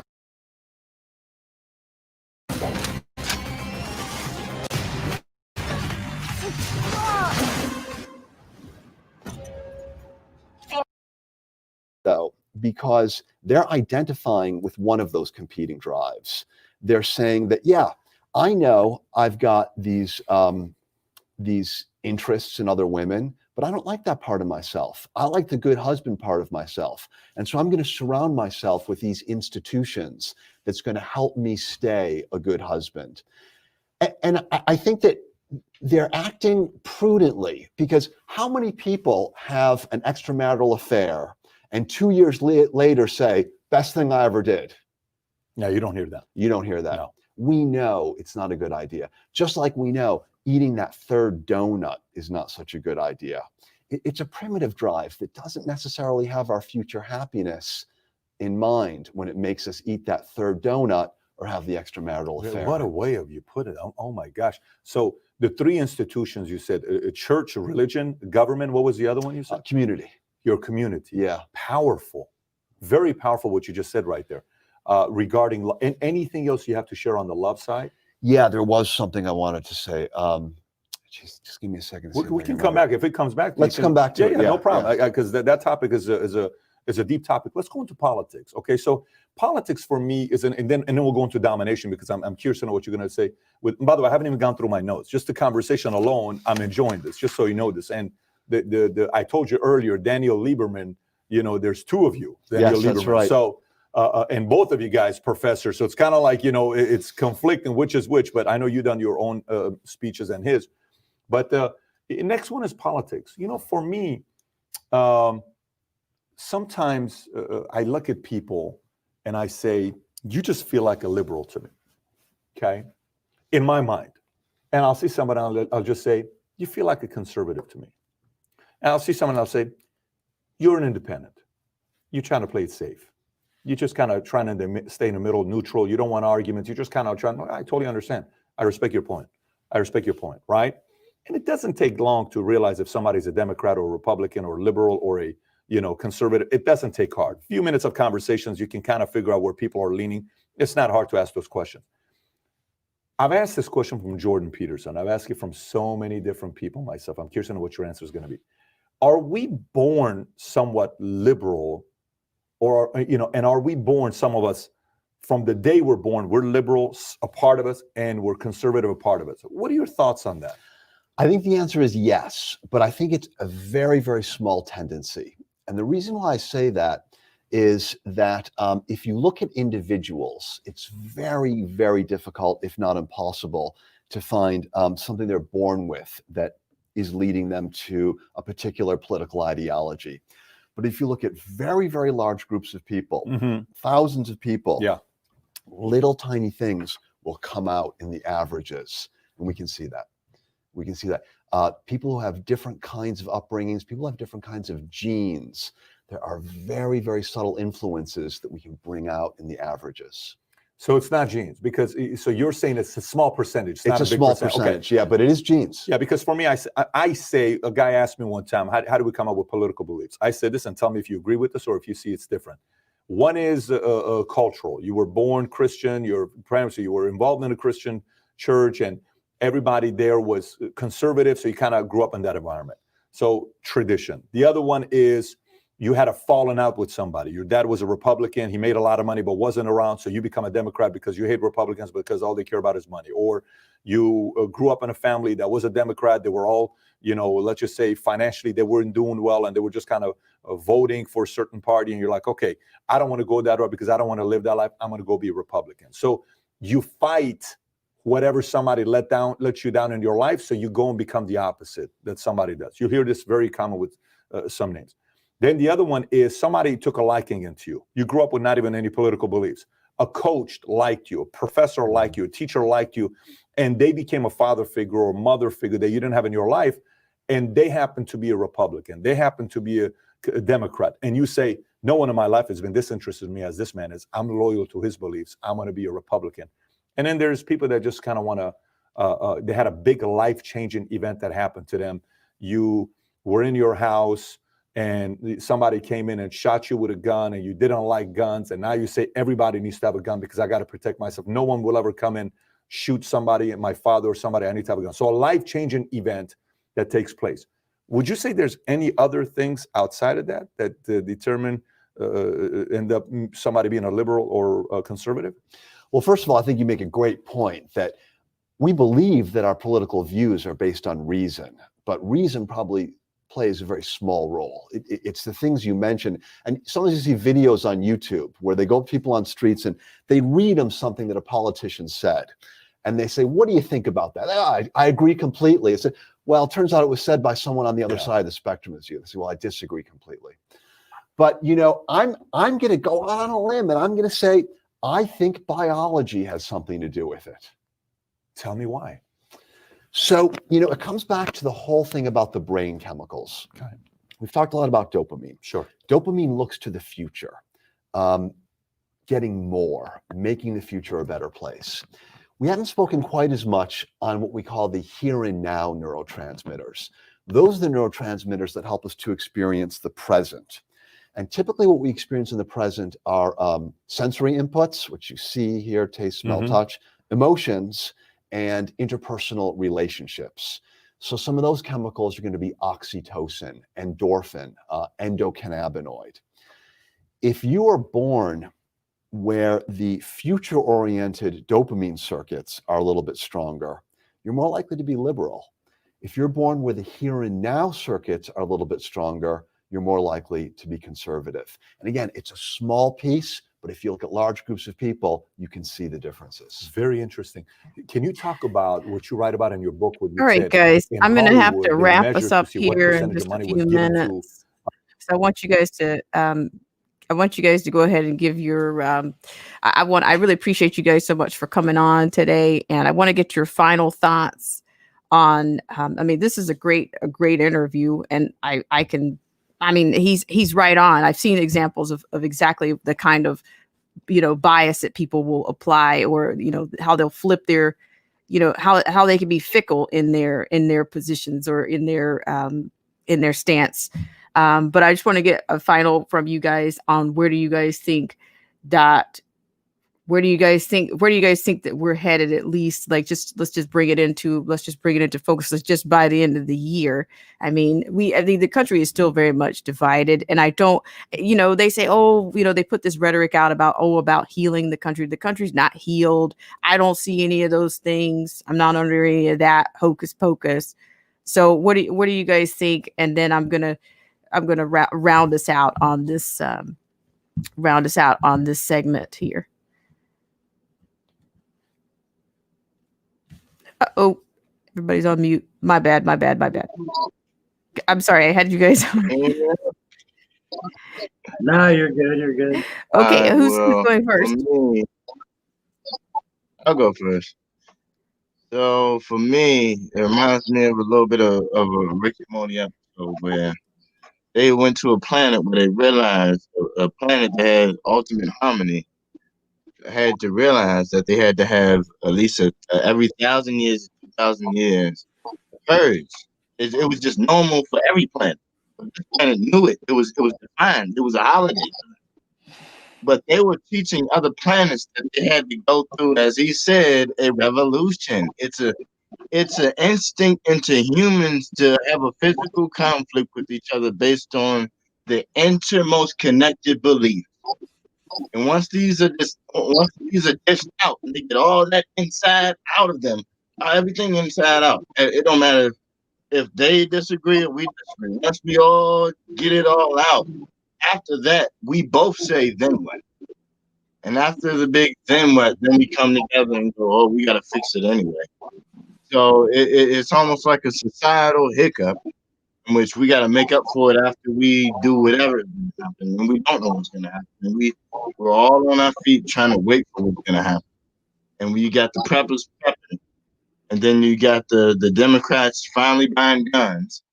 So it's just a mess for right now. But we'll see. We'll see. What do you think about time? Where are you right now? I mean, you've been pretty you've foreshadowed many things, and we haven't had that in a while. So what are you thinking right now? All right. Well, it's not good, my thoughts, but I told my mother about 6 years ago, and I don't know if everyone's familiar with Venezuela, but I told my mother about 6 years ago, I think it was 7 years ago, I said, this is going to be the United States. And it's almost coming true. All the rioting and all the groups, whether it's Antifa, Black Lives Matter, even if it's Republicans, all these, so much division, self-destruction in our own country. And I think, like, my prediction, or whatever you want to call it, my feeling was this is going to happen in the United States. So if you look at Venezuela, that's where I believe we're headed. And that's what kind of scared me about Bernie Sanders, and kind of scares me about Biden also. But these are my political views. I don't push them on anyone. Is what it is. Well, we appreciate that around here. we appreciate that around here, because I will say that this channel is I think that there's been a little bit of a shift in the channel, but I don't think we've ever been a channel of a partisan. This is not the partisan platform. Right. I don't necessarily, it's no. I think your channel has been very real and open. And your own thoughts or other people's thoughts. There's always been an open conversation here. I've seen people with other views disagree on your channel, and they were still welcomed and talked to and whatnot. I don't think any of us are trying to force anyone else, but we're trying to just have open conversations, Pretty much. Let's talk with each other instead of talking at each other. And I miss your boy, man. Where's West been? Is he okay? And is everything going good? I don't know. We'll see. I would assume he's fine, but we'll do that on another channel. I think everyone is adjusting to what's going on. I mean, whether it's your workforce, everything that's going on is affecting everybody. I've said this before. We still have, we have people that I think that the economic impact of what's happened, I think that even that has trickled up a little bit higher.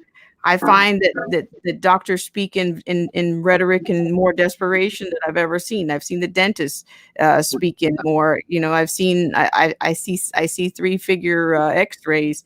Now cosmetic X-ray. Oh, really? I need a 3-figure X-ray, for one tooth, right? Is that how it works? Yeah, I mean, they want to prescribe. They're prescribing the most expensive therapies right now, and do I think? And I'm thinking it's crunch time, for everyone. There's no one is safe, is what I'm trying to say from a total with this thing, because there's a total disruption. There's a disruption economically for everyone. There's a disruption in the governance for everyone right now, and no one is exempt from that unless you are on that very, very, very, very top. It's not trick. It's not. It's going to be a while before anything, would reach them. And what would that be? What would that be? I want to share one little tiny light experience with everyone, because I just want to say this. The mask thing, everything that's going on. I went down to get gas the other day, and I happened to forget my mask. Oh, boy. I needed gas. I was on E, so I did one of these things, And the two women, the owner and the girl working there, were in the aisles with no mask on, and it kicked me out. And I seen them throw other people out for the same reason. But I'm like, you're not wearing masks. You're not behind a shield. Like, how hypocritical is that? You know what I mean? Oh, wow. Whoa. Yeah. Somebody said take the vaccine. What's that, DJ? Hold your horses. Look at that. I said, okay. There you go. I said, whoa, okay. You got a pro. I don't want to use this kind of language, but because we got a pro-vaxxer here, ladies and gentlemen. I don't want to use that language. I try not to do that whole that echo medieval language. You bad humans, I don't want to do it. But light yes, light the gas. Look at him gaslighting us. Hello, Trav P. Thanks so much for coming in. Old head. Old head says no. How about this? You first, Trav P. Pretty much. Wow. Well, and here's another thing. I'm going to say this. Here's another thing. Like, for instance, for these kinds of platforms, I'm thinking everybody's coming up with a backup right about now. So I will be, I think I'm going to probably publish a newsletter and then show you guys where you can still find, where BSWA can be found amongst the the pile of censorship. We'll see, but I think some people have disappeared altogether.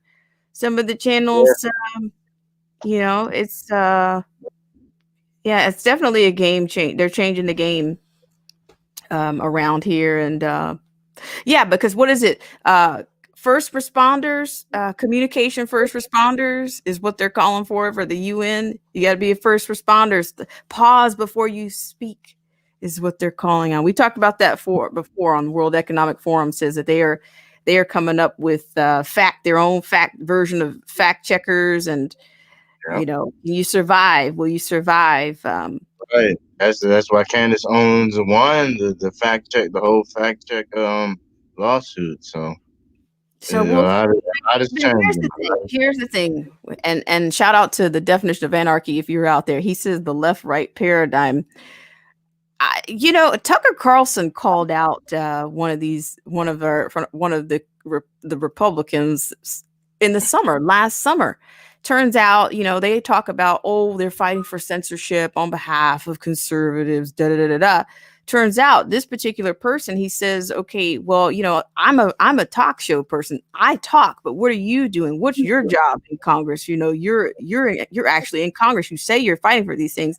And then Tucker eventually says, well, we all know that Google was your number 2 campaign donor. And I was like, whoa, exposed right on TV like that.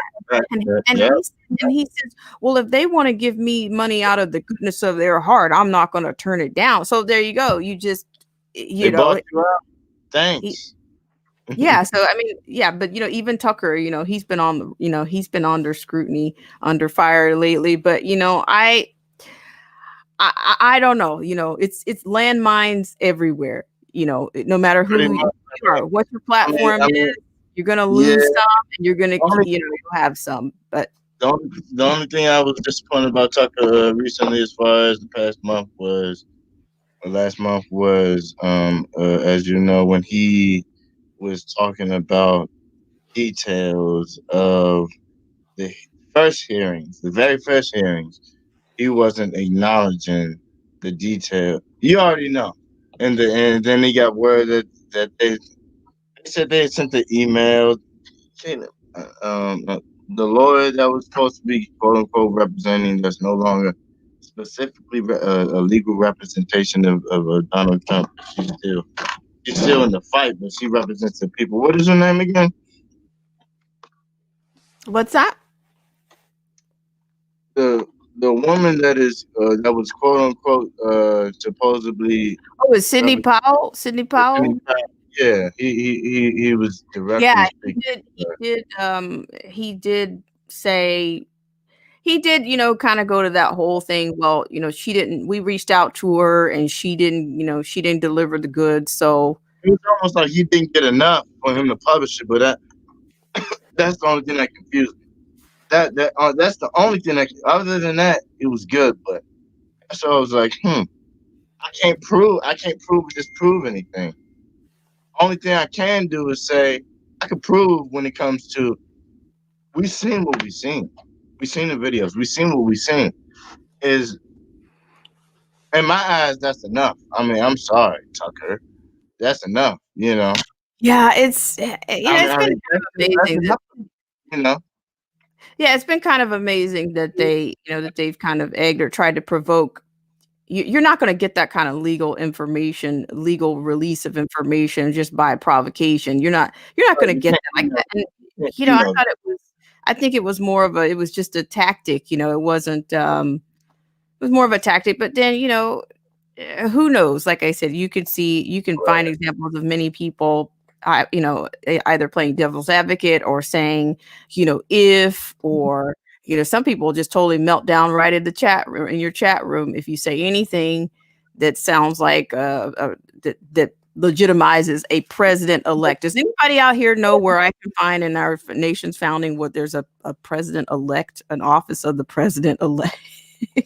Right, that office doesn't exist. I mean, it's funny because Joe Biden tried to go to the United Nations to use their authorities and hijack some of the Secret Service, and it didn't work. They threw it down. Then he tried to use the word president elect his authorities to get some legislation passed. It didn't work. So maybe it's a historical moment in which we need to realize how the transition works. We're finally realizing it. It's in our face. You can't just scream president elect and you got the power.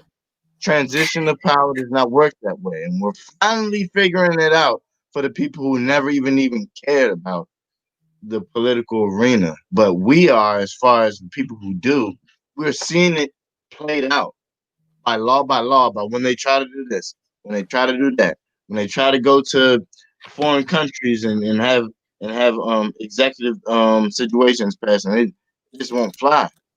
It's illegal. And then they get summons, and then they got to figure out why. So, well, the thing about all of that is that I've said this before. I've said this before that you can't. The issue with this is the biggest thing is I don't think it's possible to clean corruption with corruption. I find it that it's not. Many people don't really have any regard for law or whatever is there a law, like we're turning into like some type of postmodern, there's no truth, there's no absolutes, there's all this unconstrained spectrum of dealing with things. And you don't know. I mean, I think we have unconstrained courts, like all the lower courts seem to they want to dismiss they'll dismiss a case on just by not even looking at the evidence. People spazzed out on a AG bar. Who knows? Some of that's propaganda, I believe. But at the same time, if he's not looking for evidence, then he's not going to recover any. If you're not, are you looking? You say you haven't found something, but were you looking? But most people don't really pick that up. They just kind of take whatever comes out as, law, and that's it. But like I said, I didn't mean that. We've had an interesting turn of the show today, and I really appreciate you guys so much for coming on. And we will have another. Maybe we should have. I think we'll probably go back to doing some BSWA nights. Those were, you guys remind me of those times. Like, we haven't had one of these in a long time. Yeah. So just for sanity, we can all be alert and and keep things in focus. But sometimes I think we just need a little bit of a release, a little bit of a distraction, just to ground us again, just as a cleanser, as I call it, as a palate cleanser. Sometimes we have to have a break from all of the, it's just a rally back and forth. Like we're watching a tennis match every single day, and your neck gets a little bit tired. Stiff. Stiff right now. So both sides just don't know where to go right now. Yeah, I mean, even just trying to follow the amount of cases on the docket, even it's a lot. It's a lot. It's you'll never stop going there. But about time. What happened about time? I don't know, but it's funny when you said that. I was like Giuliani fought in the middle of a rebuttal. One of my coworkers said, "Were you talking about Rudy Tootie Giuliani?" I didn't even hear him. It's in the middle of a rebuttal, and everybody looked around. I just had to say that, we all getting all tensed up and stuff, but at least we can laugh. Yeah, well, like I said, I really appreciate it, and I don't know. I'm going to wrap this up, and then we'll just kind of close out the segment in just a second. I'm not sure what happened to what happened. I think maybe he's having to take a call, but I'm going to put a message here, and then we will wrap up. Well, thank you so much, DJ, for coming on, and it's nice to have you guys around, and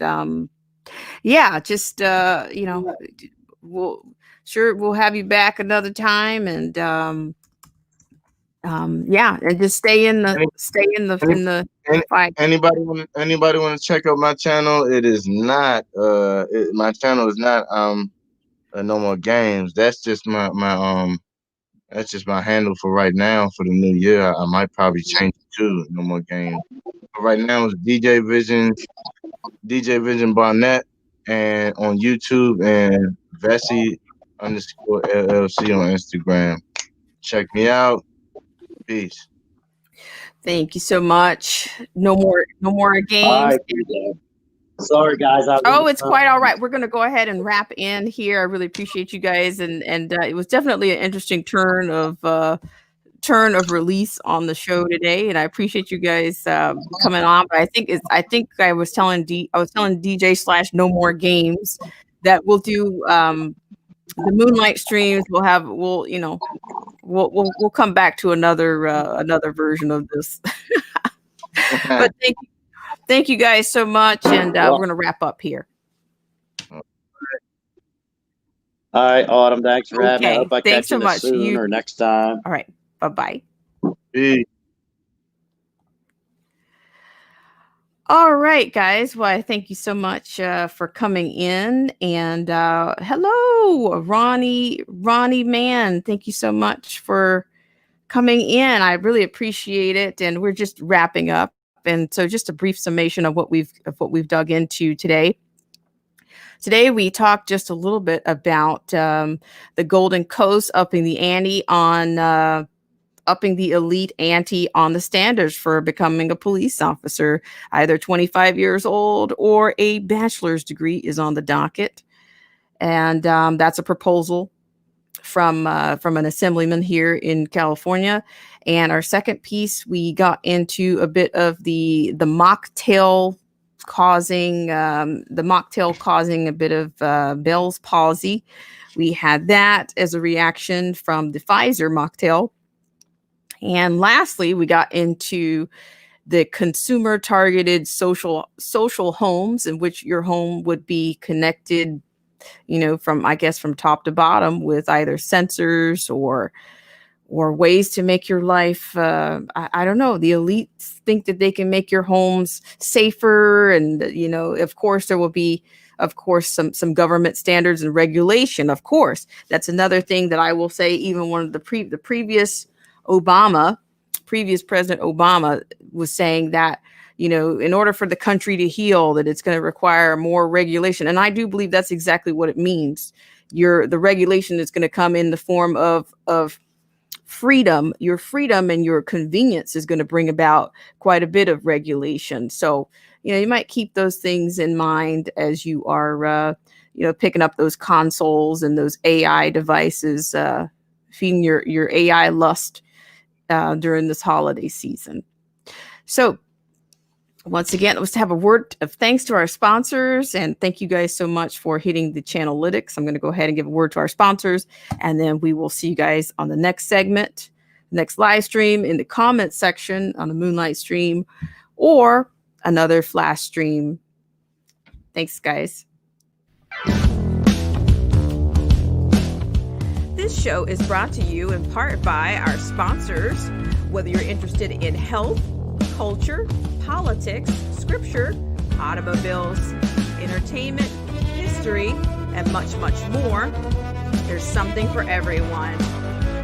So please check out Derek C. Williams, Killer Whale Channels, The Definition of Anarchy, Joseph Francis Burton, Chrysler Imperial H, Little Miss Goth, AZ Infidel, Cold War Jesus, Anthony Scioli, and Let the Truth Be Told. We'll be right back to the news right after this.